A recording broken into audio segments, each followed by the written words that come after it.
شہرنامہ Urdu segment میں پیش خدمت ہے چند اہم خبریں۔ سری نگر ایک اہم پیش رفت میں وادی کشمیر میں علیحدگی پسند لیڈر ان کے خاندان کے افراد قومی دھارے والی سیاسی جماعتوں میں شرکت کر رہے ہیں، بلکہ ان میں سے بعض انتخابی میدان میں کود بھی پڑے ہیں۔ یہ تبدیلی کالعدم جماعت اسلامی کے کئی حلقوں سے اپنے اراکین کو آزاد امیدوار کے طور پر کھڑا کرنے کے بعد دیکھنے کو مل رہی ہے۔ 1987 کے اسمبلی انتخابات کے بعد پہلی بار جماعت اسلامی کے اپنے اراکین انتخابات میں حصہ لے رہے ہیں، جس کو یہاں سیاسی مبصرین جموں کشمیر کی سیاست میں نظریاتی تغیر سے تعبیر کرتے ہیں۔ سید سلیم گیلانی وہ ممتاز علیحدگی پسند لیڈر ہیں جو حال میں ہی پیپلز ڈیموکریٹک پارٹی PDP میں شامل ہو کر جموں و کشمیر کے مین اسٹریم سیاسی منظرنامے پر نمودار ہوئے ہیں۔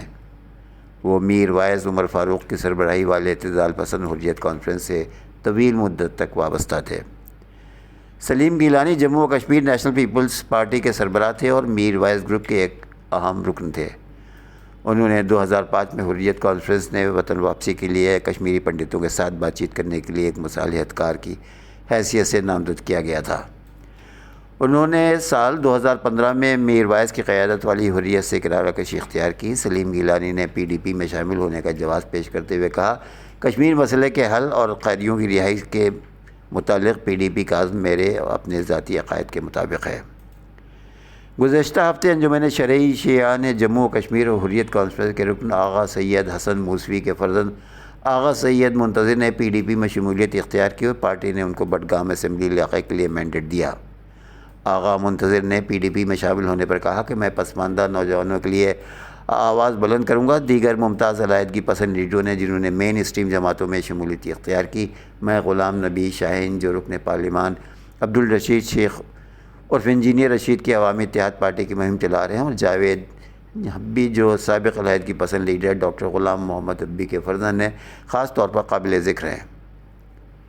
جماعت اسلامی نے کم سے کم 4 ممبروں کو آزاد امیدوار کی حیثیت سے کھڑا کیا ہے۔ جماعت کے سابق سیکرٹری غلام قادر لون کے فرزند نے بھی شمالی کشمیر کے لنگٹ اسمبلی علاقے سے لڑنے کا اعلان کیا ہے۔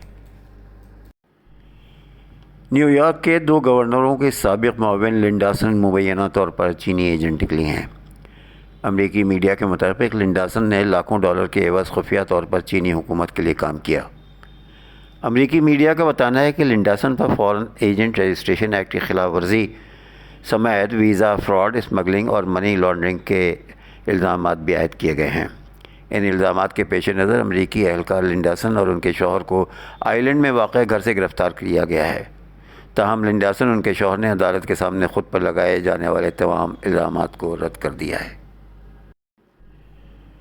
بیجنگ چین میں اسکول کے دروازے پر کھڑے بچوں کو بس نے کچل دیا ہے۔ خبر رساں ادارے کے مطابق افسوسناک واقعہ چین کے صوبے شینڈونگ کے شہر تائیان میں صبح اس وقت پیش آیا جب بچے قطار بنا کر مرکزی دروازے سے اسکول میں داخل ہو رہے تھے۔